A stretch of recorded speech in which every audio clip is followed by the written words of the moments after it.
This is AndyTube. In this video, I'm going to be working on the tension assembly or tension unit for Lala, my Singer Model 221 Featherweight. If you saw my earliest videos, you may have seen that I got the tension parts in a paper bag when I bought this machine. And I did go through them, and I have all the parts, so I was happy to see that. So in this video I'm going to clean them. It's a little unusual because I already have it off, but I'm going to clean them and I'm going to assemble the tension, and I'm going to zero out the tension unit, and then I'm going to disassemble it. But on the bottom line, on the timeline at the bottom of the video there, if you drag your cursor and stuff over it, you'll see little sections you can skip to. So if you want to go to the disassembly first and then come back to the assembly, or skip around any way you want, please feel free. The other part of this video, as I said in the title, is I want to compare the vintage tension unit to a brand newly made tension unit.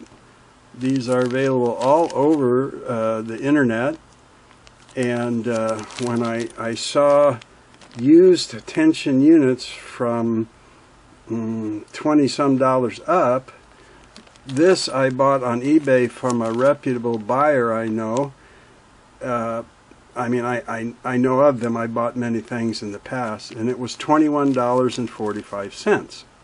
So I want to compare in case you don't have a tension unit, or you have broken parts and you're looking to buy a used vintage, or you're thinking about buying a brand new one. So I want to install this and see if it's been zeroed out and so forth, and then take it apart and see how the parts compare. In my experience, a lot of aftermarket or non-OEM, original equipment manufacturer parts, are just not as good as the original vintage Singer parts. But this is the first time I've ever bought a tension unit new like this. So I'm interested for that part also. Okay? So I'm going to get started here, and I still like to clean most of the parts of the tension unit with the cleaner degreaser crud cutter. If you've seen some of my videos, that's not going to surprise you for one moment. But I've added a little more light, hoping you'll be able to see the parts better. A lot of these parts are dirty. You can, whoops, and a lot of them just fell on the floor. But you can see, like, the tension stud has a lot of black muck on it here. So I want to be cleaning that all up. But the parts that I hesitate anymore to use crud cutter on are these painted indicator dials. And I've had trouble with crud cutter dulling paint, you know, and I think I mentioned one time I put one of these with a bunch of the parts in a soaking, and I forgot about it. When I came back, the paint was totally off. All I had was this aluminum dial with raised numbers. So ever since then, I just started putting them to soak in plain old dish soap, and I found that you know, these are usually not that dirty in my experience, and so soaking them in just dish soap usually does the trick. And as a matter of fact, if you don't have crud cutter and don't care to buy it, you can clean all of these in just soaking them in dish soap. Okay? So I'm just going to leave that to soak here for a while and put it to the side, and then I want to show you if this is my little tiny set screw that holds the stud into the machine. And I usually put it in a separate bag or tape it like this because you know, it's very easy to lose. It's very easy to misplace. So that's why I'm keeping that separate also. Okay, I'm not going to need to clean that or soak that or anything. Now my other parts here, I'm just going to put in a plastic cup here and spray them with crud cutter and let them soak for a while. And what did I hear drop on the floor? It was the tension releasing pin. Oh, yikes. Okay, let me find that and then we'll continue. Okay, that wasn't too bad. I found it. Advantages and disadvantages of having a wood floor. When I drop a part like this, I can kind of hear where it hits. But the disadvantage is a lot of time the part will roll and skitter and bounce. Whereas maybe if I had a rug or carpet or something, it couldn't travel so far. So let me get my, this is about a 20% solution of crud cutter, cleaner and degreaser. So let me just get these soaking in here also. Okay, so that we can get those cleaned up. So I've got my dials in dish soap and the other parts in crud cutter. Okay, and while I'm waiting on all that, let's talk a little bit about this piece right here.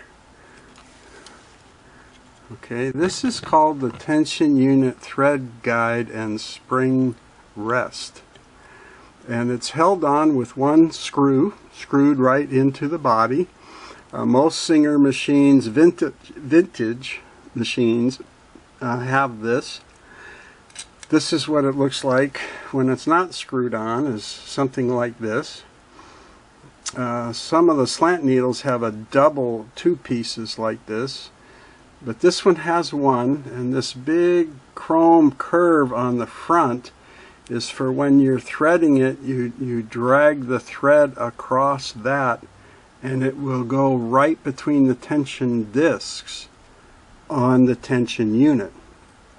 That's what that big curvy thing is. And this little finger that sticks out is called the stop or the rest, and it's where the take-up spring or check spring comes to rest at one point in the sewing cycle. And it's a slot like this because when that check spring comes to rest here, and where in the cycle is adjustable by loosening that screw and pivoting this up or down.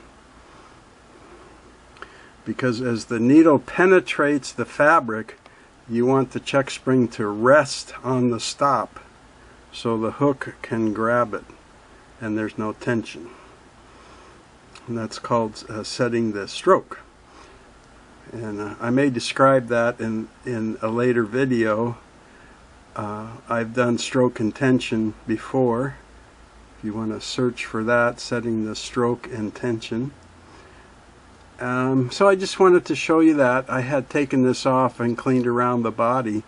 The other thing that you want to do is to be sure that this kind of cupped area here is clean with whatever cleaner you want to use.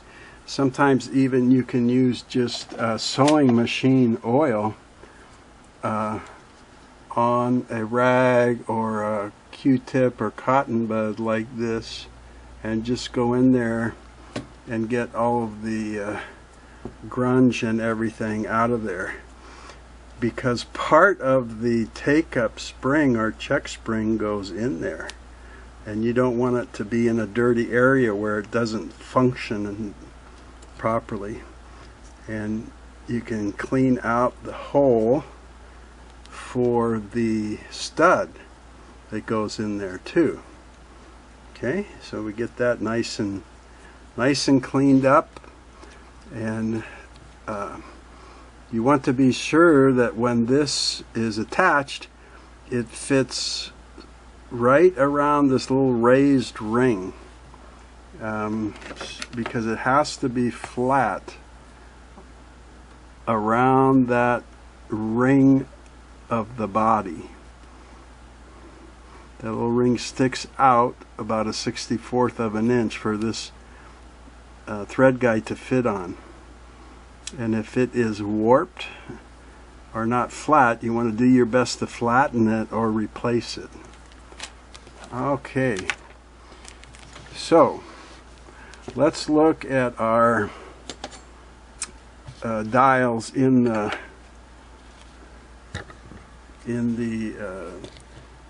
dish soap here. I'm just going to go ahead and empty that out and take a look at them here. You can rinse them off with just plain water, maybe.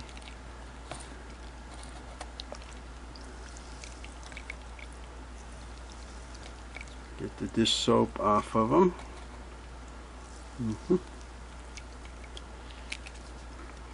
See how they cleaned up here.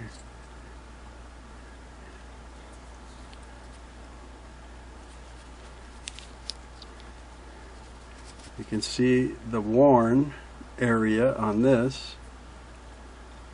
Not unusual. This big worn area is kind of unusual, like something wasn't correct on the setting. The little 3 spots being worn here is from the other thread guard. But this is your plus minus indicator. Where's that? Yeah. Which way to turn left for less tension, or to the right, the positive, for more tension. Okay. And this goes on later. It's called the numerated dial, from 0 to 9. Those came out very nice and clean just from the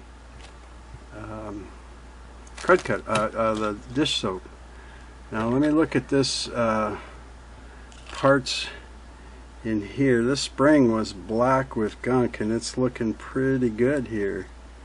I might just take a little cotton bud or a Q-tip and just wipe that a little bit. You can also be sure it's clean by just brushing it a little bit.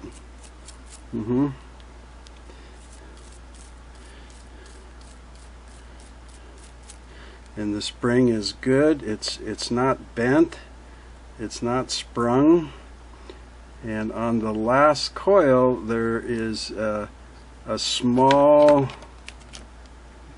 ending of the last coil is bent in to the inside of the coil, and I call that the tail, the spring tail. Can you see that little piece bending in there? And that's to fit in the gear of the stud, which we'll find out about. I actually bent that tail up through there we go. Okay, so I'm good with that. Let's see what other piece I got in here. This is the knurled knob with the little pin, raised pin on the back that goes in the numerated dial. It's looking a lot better. Got all the muck and grease off of it.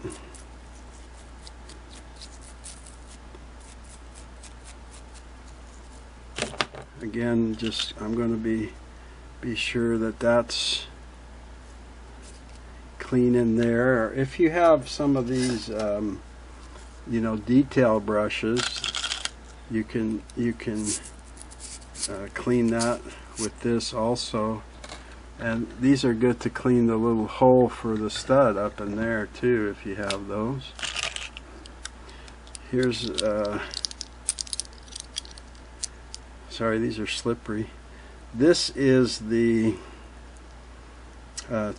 thread position finger, and the finger that goes into the machine I'll show you, but this is called the thread guard, the tension unit thread guard, and it covers the two tension discs.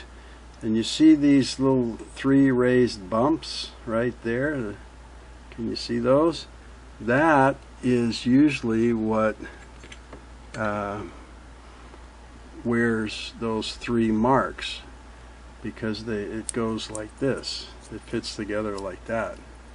See? So that's usually where those 3 marks are. But what happened here, I don't know. Okay, let's put that up there. This is the disc, and it's nice and smooth and clean.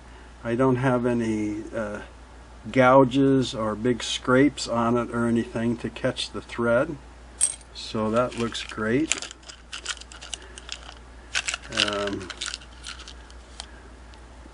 Here's the other tension disc, inspecting it. You want to look at it, make sure that it's clean and doesn't have nicks and scratches.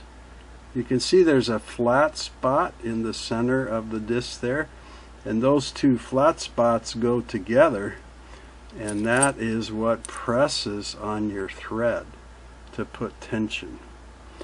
So especially on those flat spots, if you have a gouge or a scratch, I can see a little wear on this one, but that's okay because it's still smooth. And if these are warped or bent, you're going to have trouble keeping good tension. You know, so you can lay them on a flat surface if you want and look at them. Be sure that they're nice, that they lay nice and flat. You know, that they don't rock. And those were good. Okay, both of those were good. Let's see what else I got here. I can feel the beehive spring. This is the tension spring, commonly called the beehive spring. Some people have called it the pyramid spring. And it sits up like a little pyramid. I guess it's their, you know, their thinking. And we'll see if this feels pretty strong tension. But you know, the Lala's got some age on her, and who knows how long that spring's been under tension. When the machine is stored, you should always turn the tension to 0 and put the foot down so that there's no tension on this. But it looks clean now, and it looks good. Here's my stud, tension stud, which still has some black stuff on it. I can see in areas here, but it's looking a lot better. Let's see if just a little brushing will get the rest of that off. You know what surprised me was that this tension stud is steel. I happen to have a magnet up on the desk poking around at stuff, and this stuck right to it. And I said, wow, because a lot of the machines I have done, the tension stud is aluminum, and it's been bent and the threads damaged because the knurled knob that screws onto it is usually steel, you know, and that's stronger than the aluminum. This tension stud has a very slight bend in one side here, so the tips are a little bit spread open, but we'll see if I have to do anything about that when I go to put the knurled knob on. Sometimes if you're patient, you can still get the knurled knob on there. If that space in there is collapsed, closed, then your tension unit's not going to work good either. Okay, not much left in here. What have I got? The little stop washer. Whoop! Almost dropped the pin on the floor again. Got the little stop washer with its little stop finger. Nice and clean. And I've got the little tension releasing pin. And it cleaned up real nice, and it usually does. And I was looking at this, wondering if it is like where's my magnet? Wondering if it's stainless steel. Kind of looks a little different, but it can't be because it's magnetic. I don't think is stainless steel magnetic? I don't remember. But it's in good condition. It's the original one. You can see this flattened, flanged tip on one end, and just a slightly rounded, smoothed off flat end on the other. And that's the end that goes into the stud. So, and there's the dirty water. So, you know, it's always surprising. Sometimes the parts don't look that dirty, but just from that tension unit you can see how much dirt and grease and grime and stuff came off of there. So, happy to get that off. Nothing like putting a dirty, grimy tension unit back on the machine that you've just spent hours cleaning, right? So, let's see if I can rinse these off now. Just some clean water on there.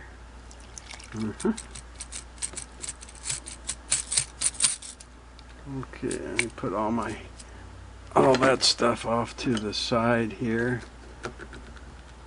I had some extra clean water I'm not going to need. Okay. So now that I've cleaned these parts up, they sure look a lot better than they did when I just dumped them out of the bag and stuff, you know. They look a lot nicer and shinier, cleaner.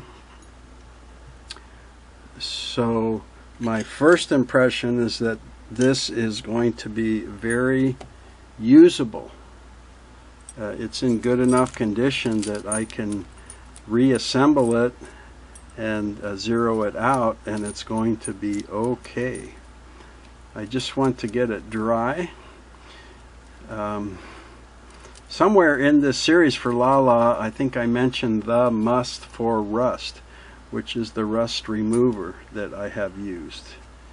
And myself, I have not had too much rust on any of the tension parts, but I have seen pictures people sent me where there is rusty spots and things like that. So if you have a rust on any of the parts, I can recommend the Must for Rust, as it's the only rust remover I've used, but it works very well. But there are, I know there's many other, you know, rust removers out there. So that sure is sweet looking, isn't it? Alright, just going to put that on my yellow towel now, and I'm going to move the machine a little bit better position here. Then I'm going to start assembling the tension unit back onto the machine. Okay, I'm going to start reassembly or reinstalling the vintage tension unit. I got my parts all laid out and ready to go here, and we start with putting the stud into the hole there, and we want to be very sure that it's all the way back, so that when the pressure bar lifter lever is lifted, the release lever pushes against the pin and can work the tension properly. If it's not back all the way, the releasing pin won't work properly. And we want the slot to be on a horizontal plane. So one of the easy ways to do that is just to take your plus minus and slide it on there with the divider line plus minus pointing up. That's a very easy way to tell when it's level. Now, to keep the stud all the way back and level, we need to install that set screw right in the hole right there. Okay, and there's not a groove or a hole or anything like that in the stud, so you just put the, you know what, I'm just going to put a drop of oil on there, so if my grandson goes to take this out 30 years from now, it won't be stuck. Right, Harley? Okay. So I'll put that in as tight as I can with the spring driver, and then double checking that I have it back and turned up, I'll just go ahead and tighten that a little bit more. Now, I have seen people tighten these so hard that it puts a big dent into the end of the stud and like deforms it. So when you take the set screw out, it's like this is stuck in there. So you don't have to tighten it that hard, but you want it snug enough that you cannot turn the stud at all. Okay, so I'll take that off. We're ready to start assembling now, and we're just going to do this little 4-piece section here where we're going to take the thread guard and we're going to put the 2 tension discs inside it. And the tension discs cannot be cupped like that, and they can't be put together like you sliced a bagel or a donut or something. They have to be like that. See that nice open space for your thread to go in when you're threading the unit, right? And then those flat spots pressed together on the thread. So with the locating finger up, we'll put the 2 tension discs in there. Then we're going to put the check spring or take-up spring around these 3 parts with the single coil in the front and the big coil in the back. Okay? Now, what that's going to do is, if you put this pointing down, the idea is that you're going to line up the spring tail with one of these gear slots in a position. You slide this all on over the stud. Okay?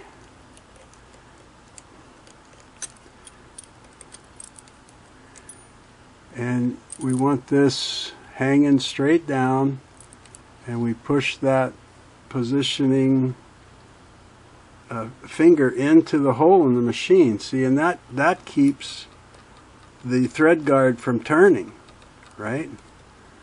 Okay, then we're going to go ahead and lift up the tail of our check spring above the rest or the stop and put it up here, because it's much easier to do that now than later. Now someplace along the way here we have to put in our tension pin. Okay, and the flanged end will face you, and this kind of rounded off bull-nosed end will go in the hole of the stud. And if you have a little even an old needle, something that'll slide in there, a toothpick, whatever, you can push it all the way back. Okay, and actually if we come in here, not sure, where's my little flashlight? If we come in here, you may be able to see the end of that pin sticking out of the stud. You'll be able to see it. Oh, I think it does show right there. Okay. And then when you lift the lever, you'll see the tension pin release lever will push that pin over like that. Okay, so we know we've got our pin in good. Hey, we're doing a great job, aren't we? And look how easy this is. You never knew tension was so easy, did you? So we'll place our plus minus indicator with the flat side back against the thread guard, so that the hollow side will hold our beehive spring. And you see this little last coil goes like halfway around, and then it's bent at a 90 degree. So some people call this the teacup, the little cup, or the boat. And in most of the visuals I have for this machine, it looks like that goes down onto the... Whoop, I heard it. Hang on. Okay, got it. Sorry about that. When that crud cutter is on my fingers, it just gets all the oil out of them. I have a hard time gripping stuff. So that half coil goes down with the center part into the stud. And that's for the same reason as you don't want the indicator to be turning. You don't want the spring to be turning. So that's why they bend that last part through the stud. Okay. Now the next thing is the stop washer to stop the pin from moving forward. And you see there's that little finger, and it's kind of crooked. So think of that finger pointing at you, okay? Some singers have this finger just straight up, and then it doesn't matter which way you turn it to put it on. But if you have one of these little bent fingers, it points out at you, okay? There. Now we got it. Okay. So then we're going to put our numerated dial on. Now on that stop washer, that finger's called the stop finger because, let me find it here. Inside here is a little ledge that finger hits, and it's right on the 9 on this one, around the 0 to 9, so that when you're turning it stops at 0, and you turn it the other way, it stops at 9. If it didn't hit that stop finger and stop turning, you would just unscrew it, you know. So you want the 0 to be to the right of center, so the little ledge in there is to the right of that stop finger. So put it like about a 1 or a 2, right? See, if you turn it back, it stops. This way it'll go all the way around to the 9. Okay? On the back of that knurled knob is that pin I showed you. And maybe you noticed, I didn't mention them before, but see all the little holes in there? That's so you can minutely adjust this when you're setting up the tension. Okay, when you're kind of zeroing out your tension. So with the pressure bar down and you're pushing that back against the spring, now we're going to have the tricky part. You know what, I'm not going to push that back yet, because I remember now my stud was kind of bent a little. So I've got to get this started without cross-threading it. So I'm going to push on it, and I'm going to start it going backwards to see how it will seat on there. If I think it's level, it's a little bit hard to turn because that stud is kind of spread open. I'm looking at it through the camera, but it's not level. I can see now it's turned like this, so it's not started evenly.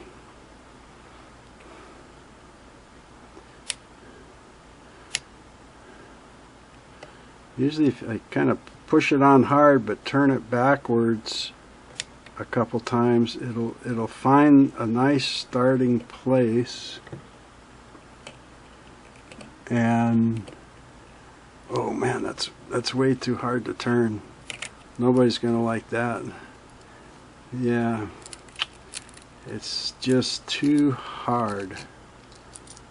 So I gotta take all of my hard work out of here, because I've got to try and bend this stud a little bit closer together, just a little. And the problem is I don't really want to do it out here on the threads, right? Because I could damage the threads. But I guess I could put something heavy over them. But I'm going to go up here right behind the threads, and I'm just going to try and, oh yeah, this is steel. I forgot the aluminum one's bend pretty easy. I forgot this one is steel. It's a lot stiffer. I just want to try and bend it a little bit closer, because I don't want to mess up the stop washer and all those parts. Oh, now see, that went on. Whoop, that went on pretty nice. So that was all it took, maybe. So let's get our stuff back together here. Let's see if I can get it started again.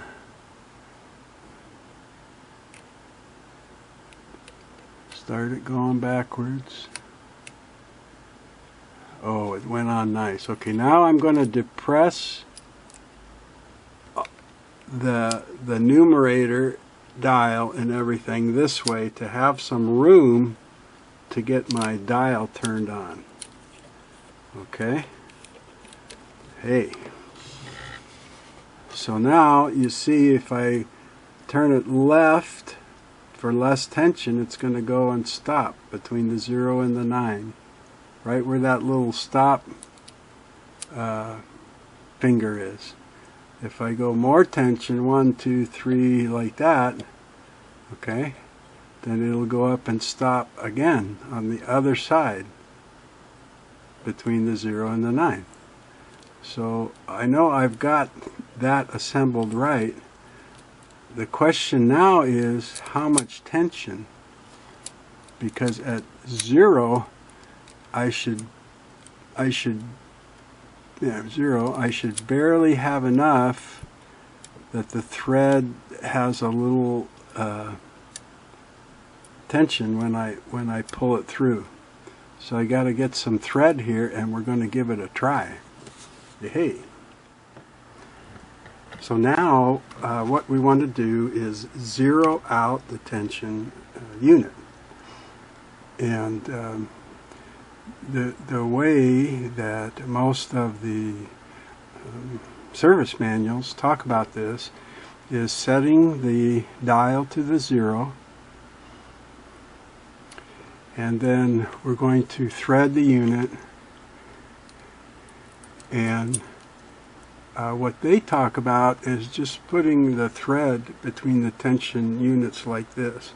I go ahead, I've always just gone ahead and put the spool pin up here, and I have a felt under it, and I've followed the thread guide and used that curve to pull the thread in, and I brought it up over the little positioning finger so that it's behind the check spring.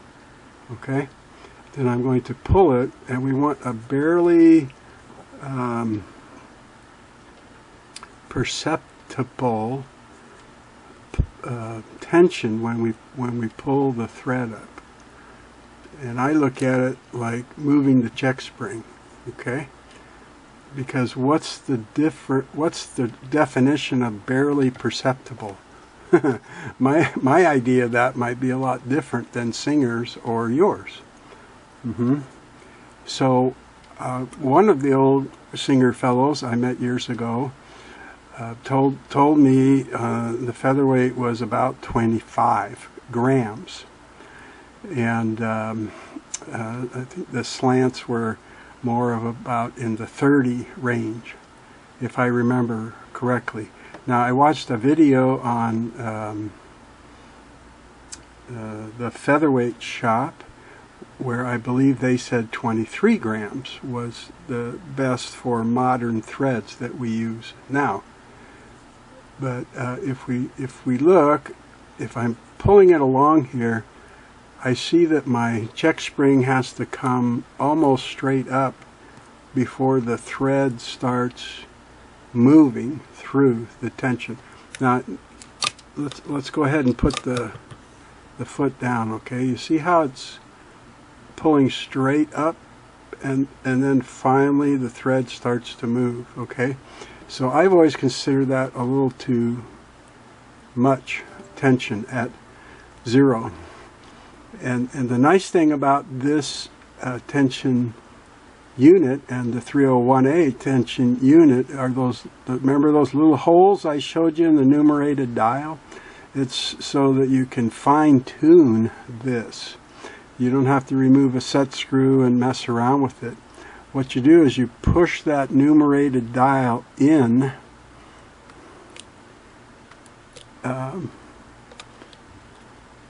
so that you can, there we go, we push it in so that we can push it past the pin on the back of the knob, and we want less tension, so I'm going to move it a little to the left and then let that jump back in the next hole. So I move the pin like one hole to the left to try and see how much tension. And I've still got pressure bar down. I've still got enough tension that it brings the check spring up straight before the thread starts sliding. So I'm going to do it another. I'm just going to nudge it over a little hole. Make sure it's seated in the next hole when you do this. And I'm going to keep, yeah, I don't think that got, I'm going to keep doing that until, and I can feel that there's less tension. I'm just going to go one more. If I move it to a hole that check spring doesn't even move and the thread starts moving, I think that's a little light. Again, you got to make sure that that numerated dial pops back onto the pin on the back of the knob. Yep, a little bit less. Let's go one more.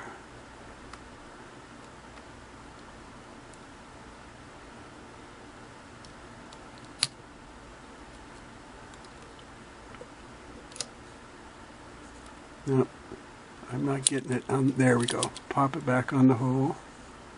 That feels pretty good. This check spring starts moving up, but you see it gets about halfway up from the rest, and then the thread is sliding through.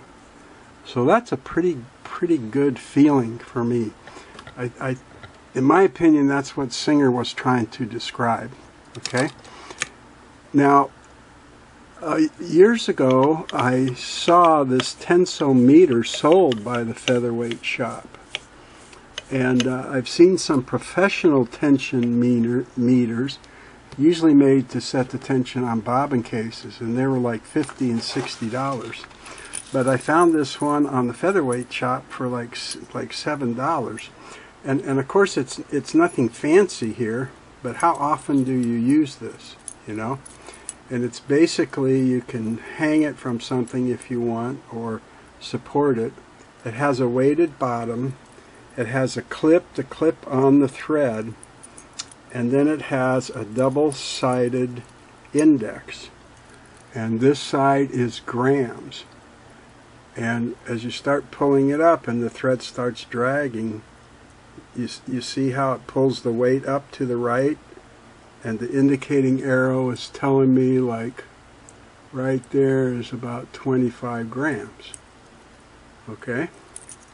On the other side, it has ounces. So 1 ounce, by the way, if I remember right, is equal to, let me get it set here to be sure, it's equal to about 33, 34 grams in that area. So with the Featherweight shop video talking 23, and my old friend talking 25, both of those were in grams. So I want to have the gram scale facing me.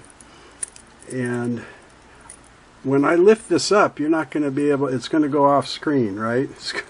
It's going to start moving, and it's going to go like that.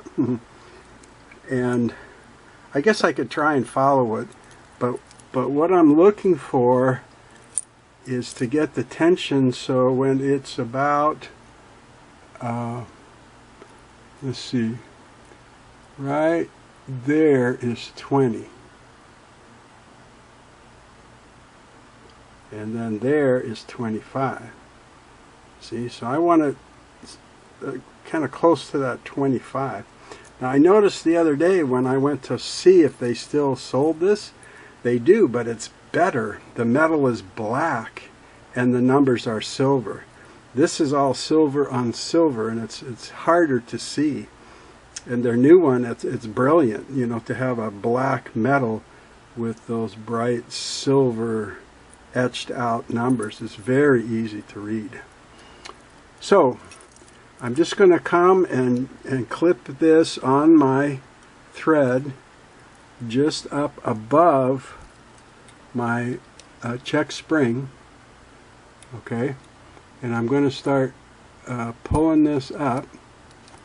Got this down, got this at 0, and what have I done here?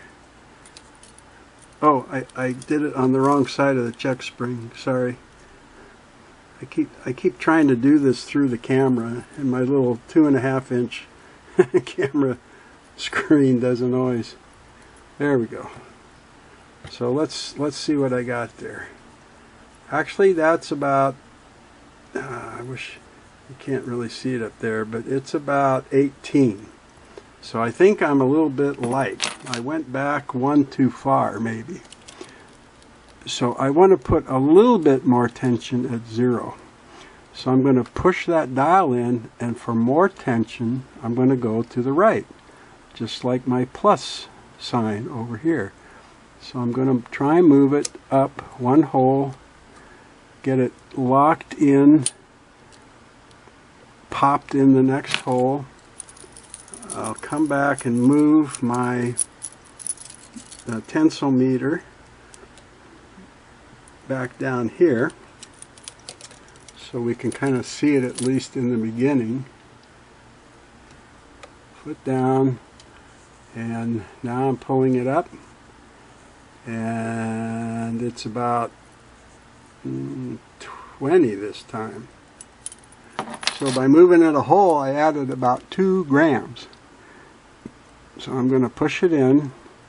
I'm going to try and guess at 2 holes this time.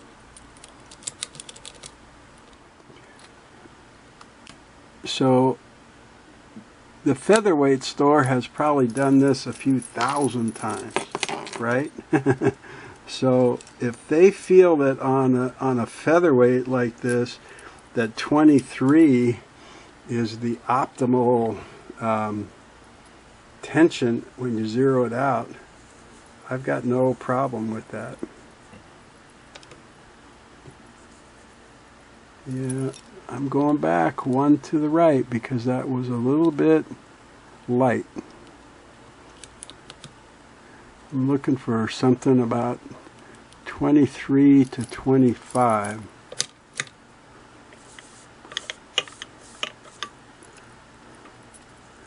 Put down.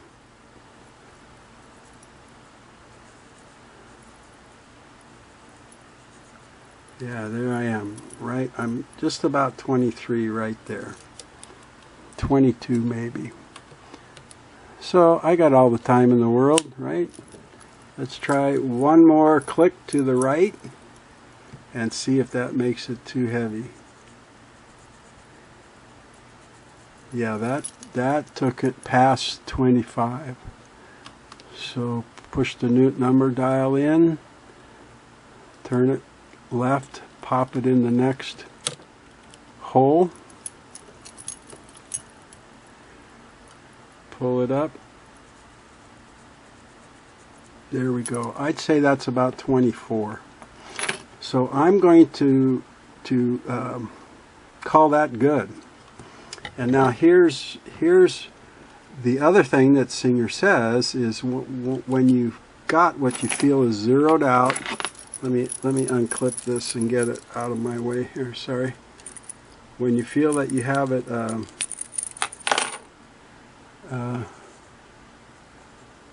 zeroed out, see, it's just as it just approaches the top, the thread starts moving.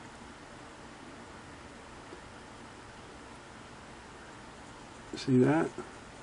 So that's a good way to do it, by feel maybe. Zero out, and when you're pulling it up and the check spring is just starting to top out, the thread starts moving. That's going to be pretty close to perfect for you, okay? If you don't happen to have some kind of a tension meter. And again, the nice thing is you can adjust this so easily. No screws involved, you know, nothing. Now the thing is with this, they say to keep pulling it now as you turn it, okay? And you should feel the tension on it getting heavier and heavier and heavier, and I do, and at 9 it really takes a lot of pulling to get it through, and that's good. See, here's let's say there's 4. Okay, so I could try that, and I will when I do my sewing test. And if I feel like it's a little bit light at, you know, the 3 to 5 range, I can push that in and turn it one little pinhole to the right and add a little bit more tension and try it. There we go. That's how to put together and install a tension unit on a Singer. Let's see, you're supposed to cut the thread and pull it through. I think I tangled it up there. Okay. Now, as I said, we're going to take it off, but I think you already know how to do this, but I will show you here how to disassemble this. So if you want to, if you're looking at this first, there's two ways to do it. You can take all the parts off the stud, or you can come right there, and let me just show you that quickly. You can loosen that set screw and you can pull the whole unit right off. Okay? And you can put the whole unit right back on and just tuck that check spring up above the rest. Make sure that you've got it pushed all the way in and that your plus minus dial is up, and then you can retighten.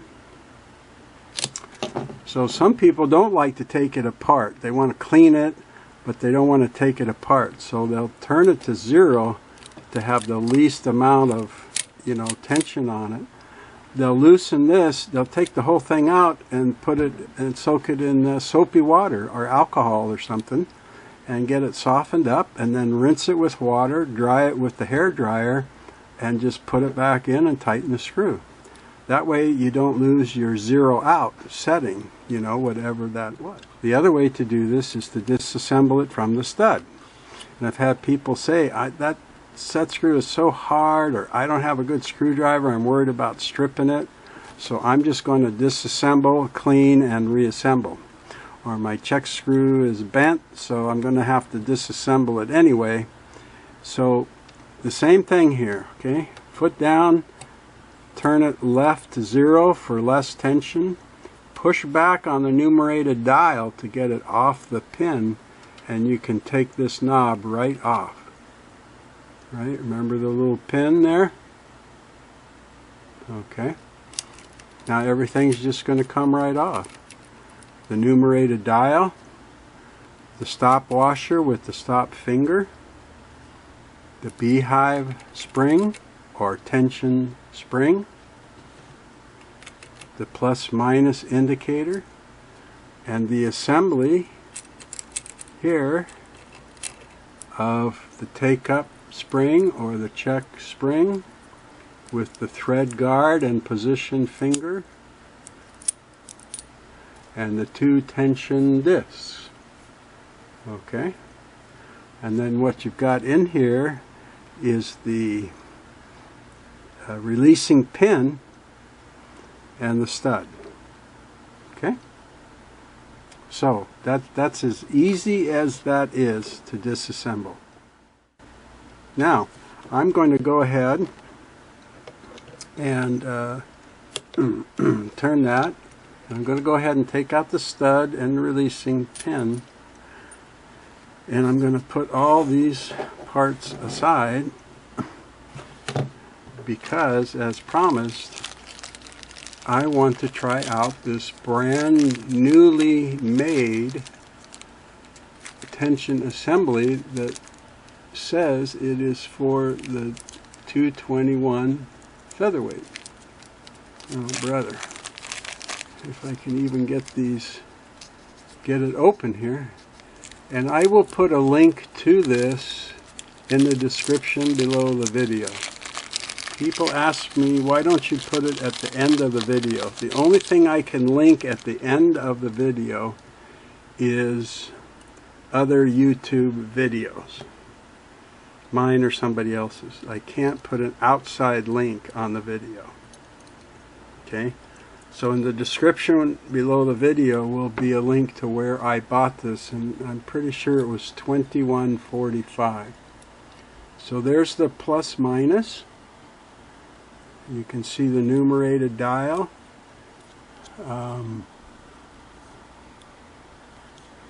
I see the little pin going through there.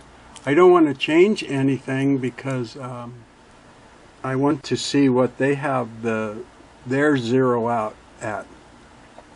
So by holding the indicator, I can turn this left and have 0 tension on it. Okay, and then I can line up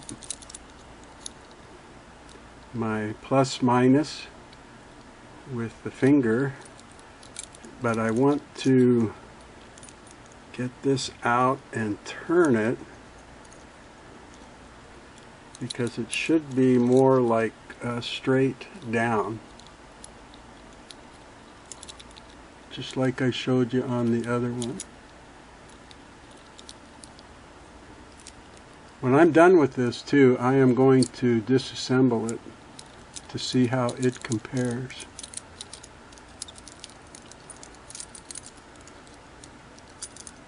Okay. And by the way, I see that the gear is plastic. Okay. But I see the little pin in there, so supposedly I can put this right in.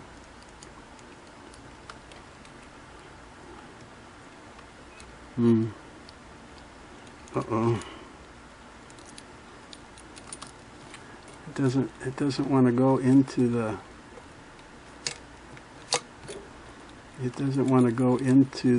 hole.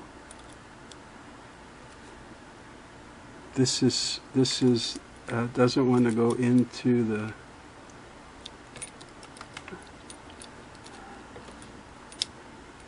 well, I don't think it's, let me tighten it up. It's not going all the way in because I can't see the tension pin coming out.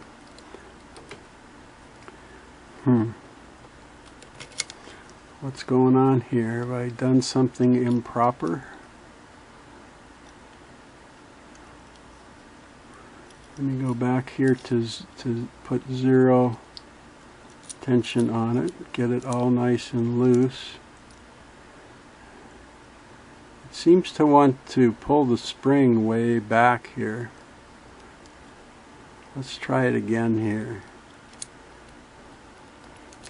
I don't know if I'm doing something wrong.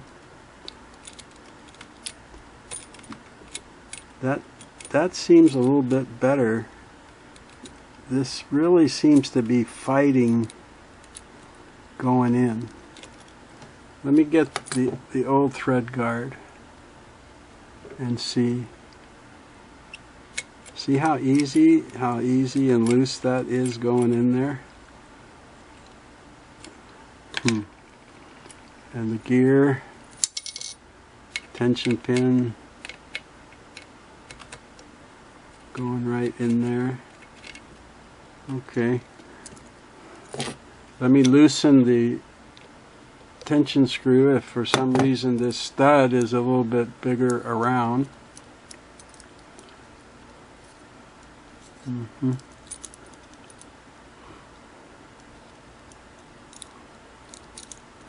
It looks, it looks pretty well made. I mean, the pieces, the indicator dial isn't glossy paint, it's a flat black for some reason, and the numerator dial is glossy, so that's a little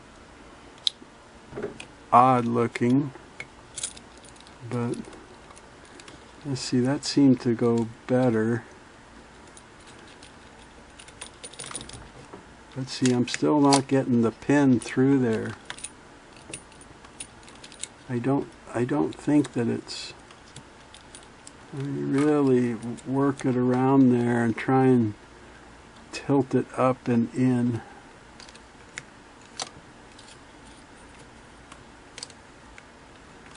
Yeah, it just doesn't seem to be.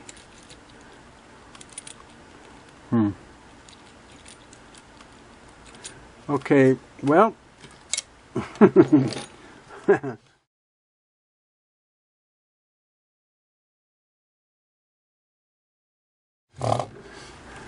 Let's be fair here, so I'm going to disassemble this and take a look at the parts because I can't seem to mount it properly. Now here is the this is lightweight, but it's got the pin on it and it's got knurled knob. Here is the numerated dial. It's plastic, but you see that it has the little holes, for all the settings. Here is the positioning finger, Now that's odd because the finger's pointing backwards. See, and on all the Singer ones with the finger, they always have it pointing forward. I wonder if this just goes on farther, because it stopped when I turned it. It's, you know, when I put it on there and turned it, it stopped. So I guess theirs is just, I don't know, maybe this is deeper. Yeah, look. Can you see that? It's deeper. The dial is thicker. See? So, okay, that's why the stop finger points back, which is okay as long as we know how to do it, right? Then here is a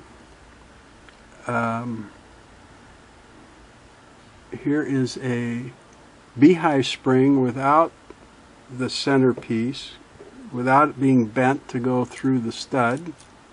So they don't worry about that on this one if the spring, you know, turns. Here is the indicator dial, plus minus. And I thought these were painted, but this is just a shiny plastic, and this is a flat black plastic.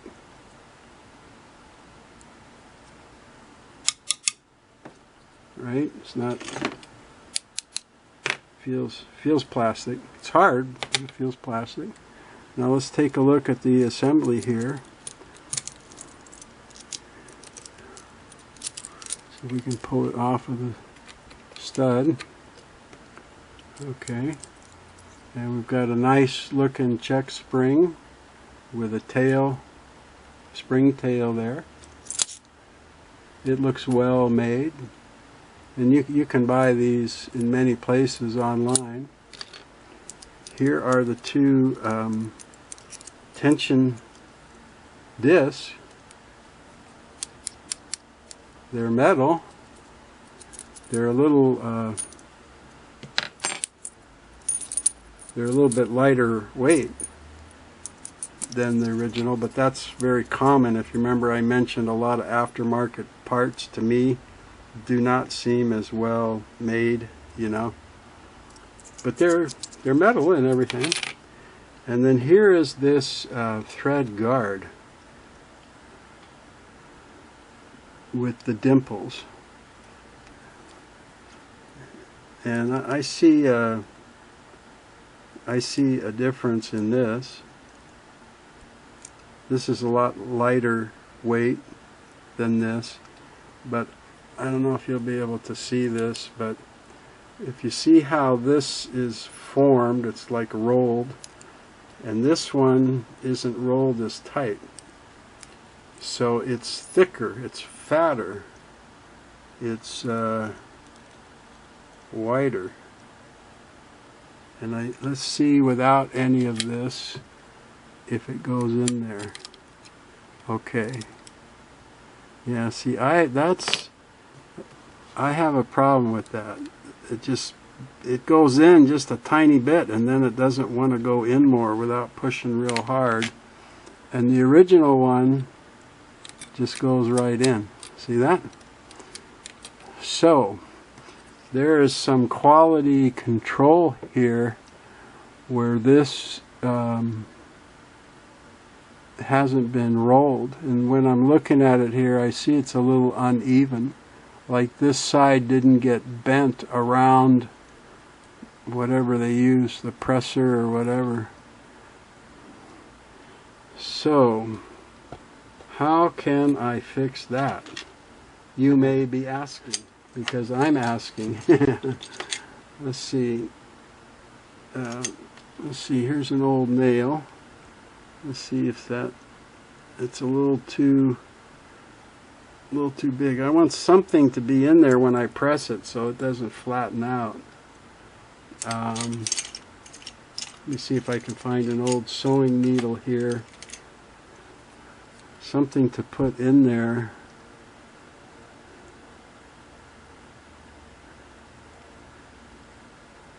Yeah. I don't even know how well that's going to work.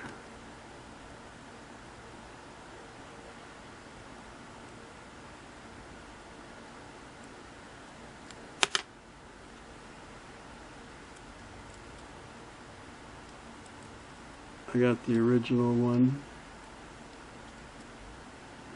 That won't even go in there. Okay. So I guess I'll just try and crimp this by hand a little bit.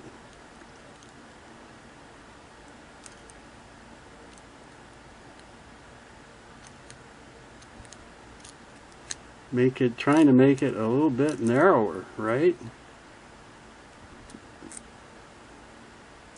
What I'm worried is it'll be too tall then. That's why I was hoping to crimp it around a nail or a needle or something. Let's not get carried away. Let's see if crimping it that much did it. It's better. I still have to kind of get it pushed in there, but look, it goes all the way in now. Hey, so maybe this will be usable, right? And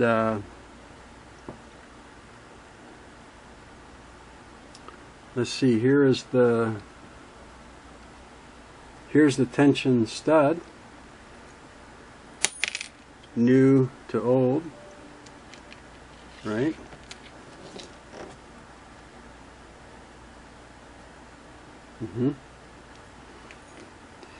And you know, Singer later started making their gears here plastic too, so I don't feel too bad about that. But let me see what I did. Where's the tension?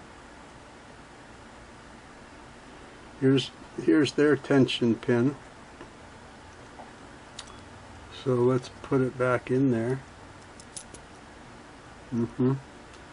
So I think I'm going to have to build this back on the stud now, but I think it might work after crimping this finger.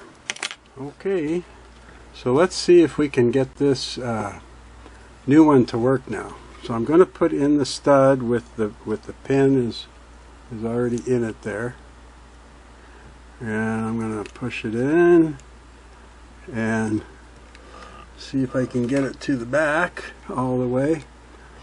I think I have, but I'm going to just push the pin back and make sure I see it sticking out in here, and I can, and you can see how it pushes everything forward here. Okay, so that's good.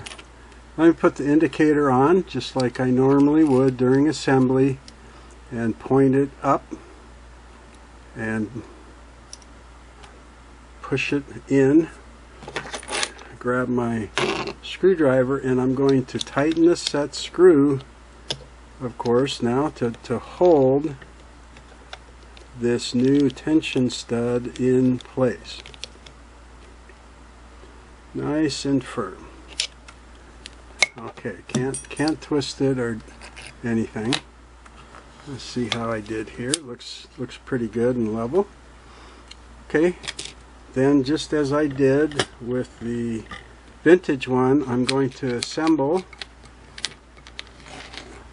my thread guard that I adjusted, my two tension discs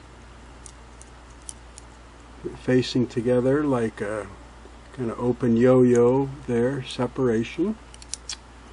I'll put the check spring around them, and I'll get this mounted over the stud, and make sure that my tail's hanging down, and there. Looks pretty good now. Now it's looking like it should. I'm going to tuck the tail up on the stop or the rest. Okay. I'll put the indicator on, plus minus up. I'll put this beehive spring in that has no cup or boat, so it doesn't matter. I'll just put it in because it can spin any old way it wants. And I'll put the stop washer on, remembering to this one the stop finger pointed back in the opposite direction. And then I will put the numerated dial at about 2 and push it in and put on the knob.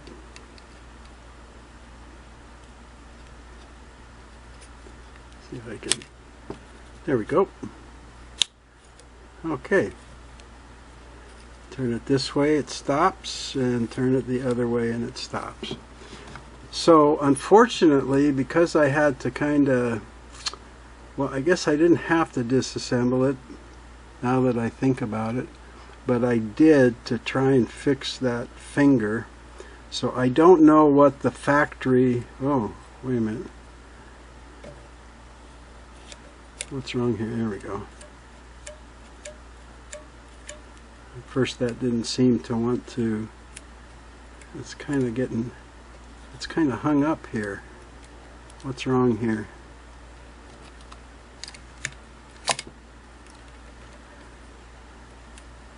This check spring doesn't want to check all the way down. So I've got it at 0. The check spring doesn't want to flip now.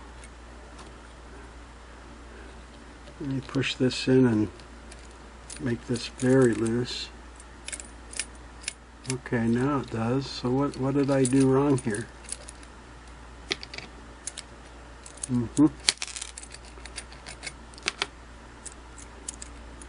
Okay.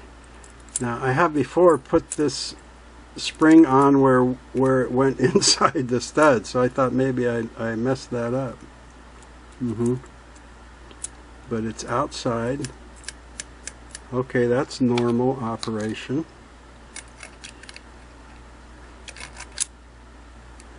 Let's push this on. Yeah. See, when this is on, it doesn't want to. Yeah. Okay, it does so far. Put this on.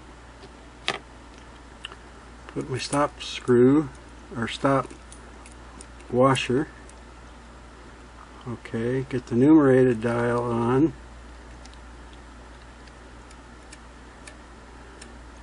Okay, still working there. Let's go ahead and get this started. Maybe I had this way too, whoops, that's too loose. Maybe I thought, well, maybe I have this knob on too tight. See this? See how it hangs up here? Maybe I've got it on too tight. Here. 0 and 0. I must have had this on too tight. Okay.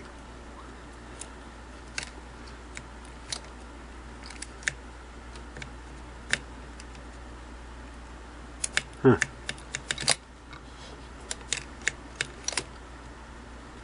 My problem now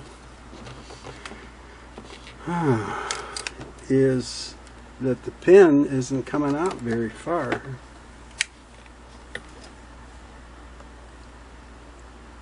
Can you see that silver pin back in there? The tension pin back in there? It's not coming out very far. And with this all the way in, it's not really releasing tension on this.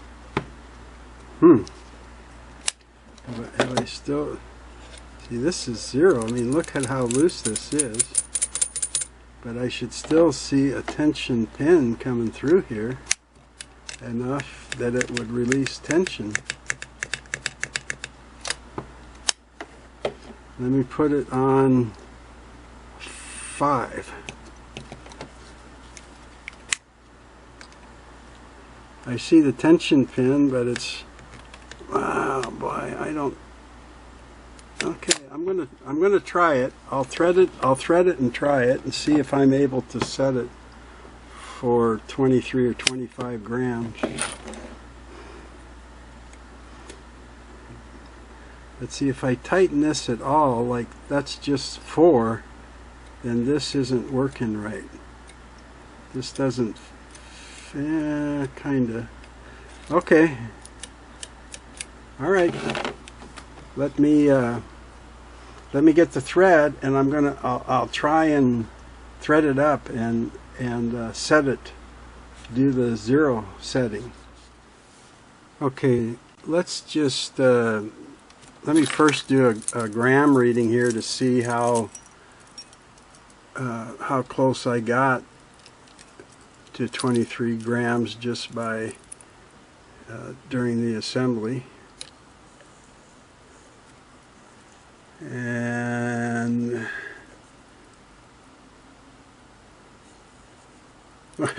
I'm at 18 again. That seems to be my favorite starting point.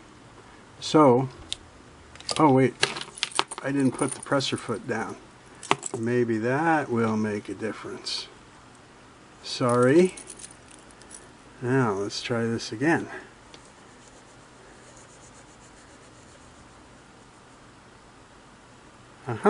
Actually, that looks like about 24 grams, maybe.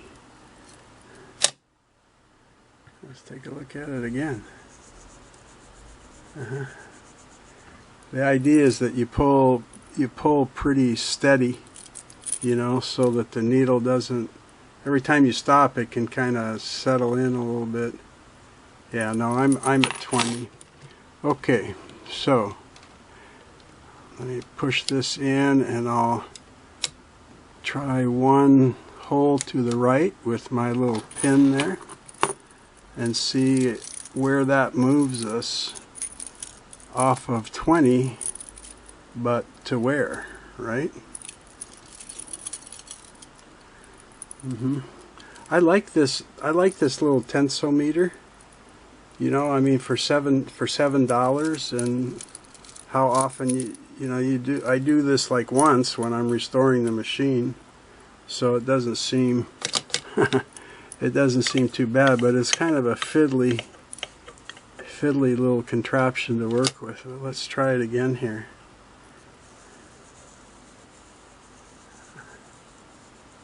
I think I went to 30, so I wonder if I went more than 1. Let me try and just, maybe I went 2.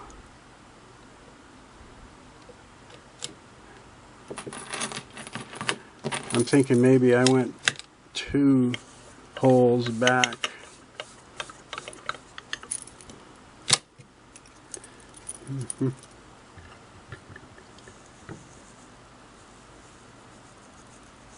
There we go. I think I went 2 holes the first time. That looked about 23, 24-ish. So I'm going to be happy with that.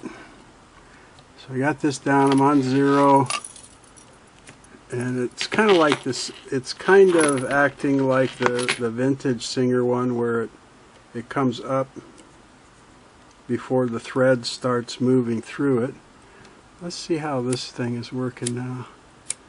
Yeah, a little bit better. I think I just had it too light tension on that before. Now let's see if I start turning it like the 2. I feel a definite increase.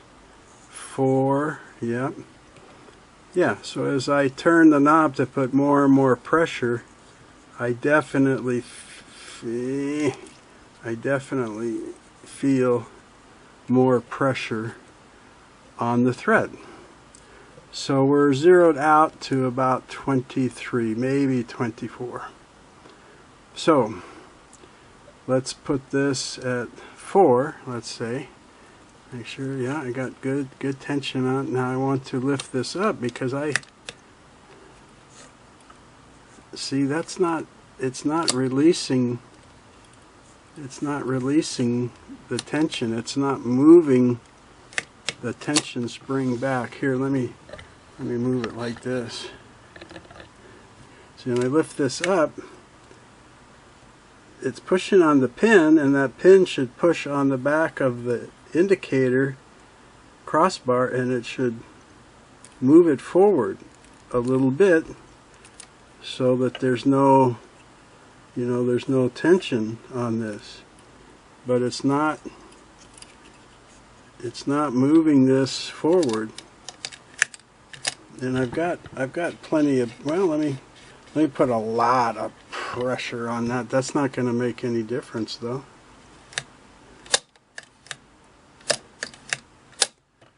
See, and then back in here, let's see my flashlight.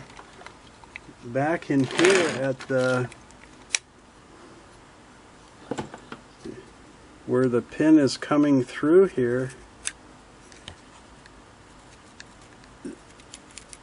see that pin, it's not sticking out very far, so it can't push the pin anymore because the releasing lever hits the body.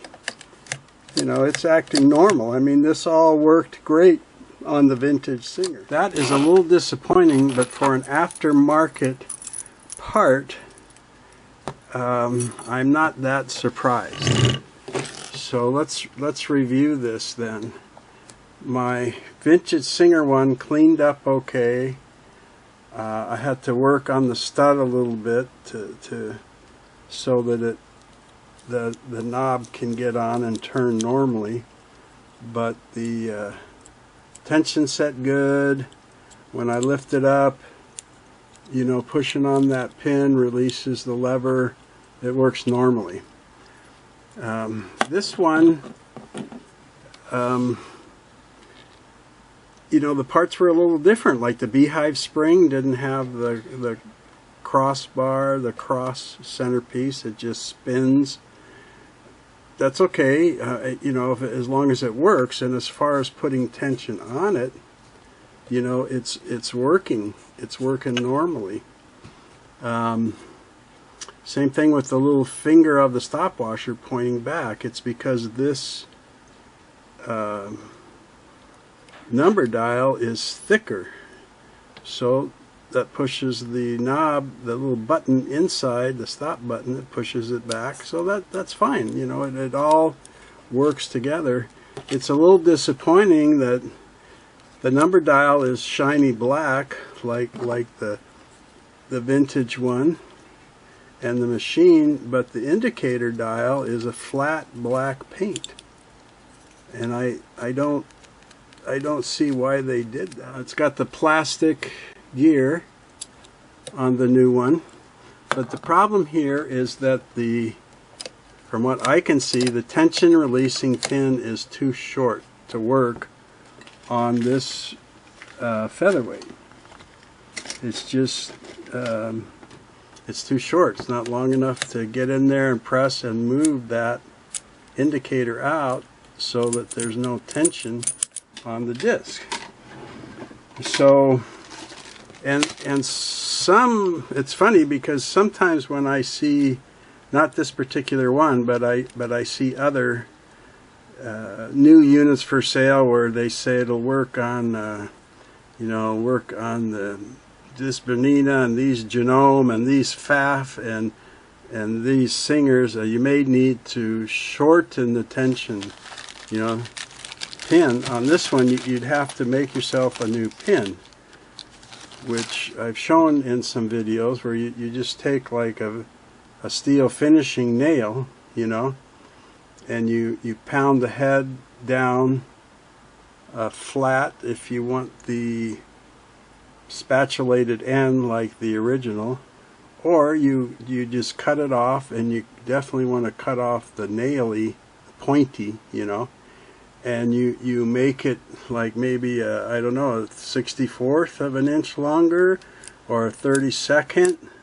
I'd probably cut it at 1/32 inch longer, and then you know, if you round off the ends with a metal file, you kind of bullnose them off, you know, with a metal file, so they're just slightly rounded, and try it. And a pin that was 1/32 of an inch longer, if that was too much, when you put this down, the pin was so far it hit this, and it couldn't put tension back on.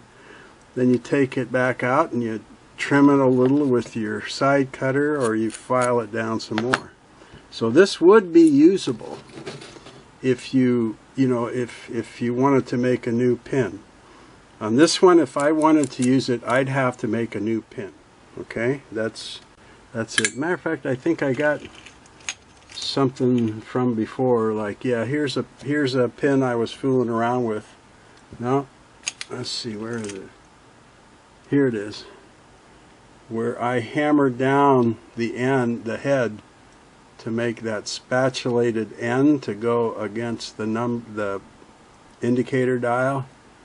And then this part I clipped it, but I would smooth this out with a file, and it would go in, you know, with the spatulated end coming out, the little flange. And that flange is just to prevent it from falling through, but where's it going to go?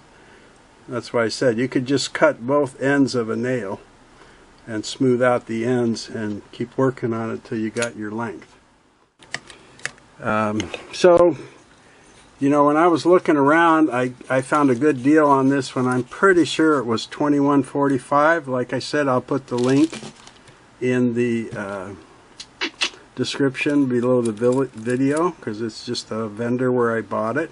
But you can find these all over eBay, and I'm sure other online sellers. I saw some vintage ones for sale, and I think they were like in the, I'm going to say $24 to $28 range. And most of those included the set screw, and some included the thread guard. You know, this thread guard back there. So for me, I guess I would just stick with the vintage one if I could get one. You know, if I needed one and could get one. I was kind of hoping the parts would be so similar that if I had a vintage one, but I just needed like a new indicator, you know, I could buy a new one and start swapping parts. But some of the parts are a little bit different, so I don't know if you could do that. I'm just going to put my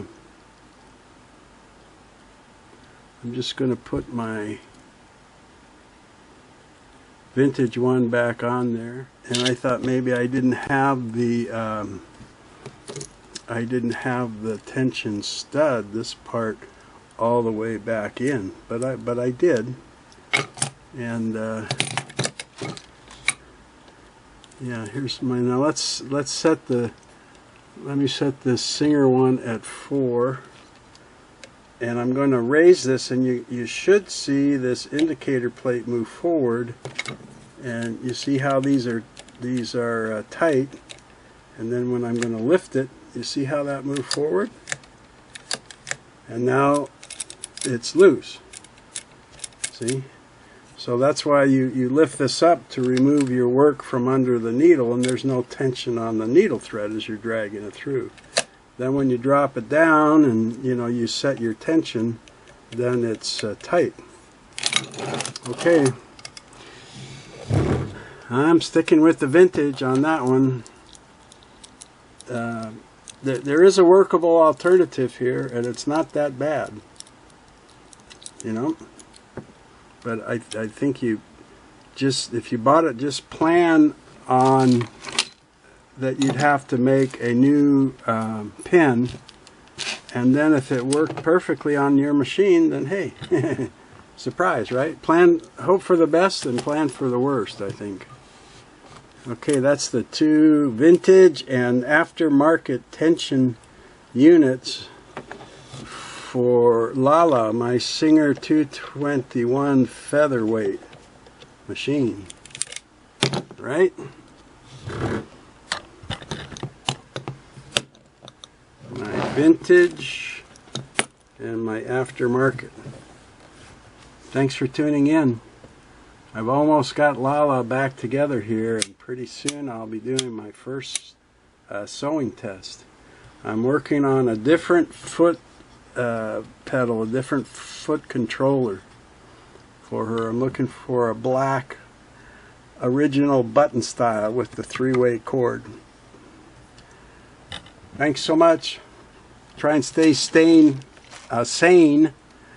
Try and keep your sanity with this whole COVID thing, and I hope everybody is safe and being good and staying out of trouble. Take care.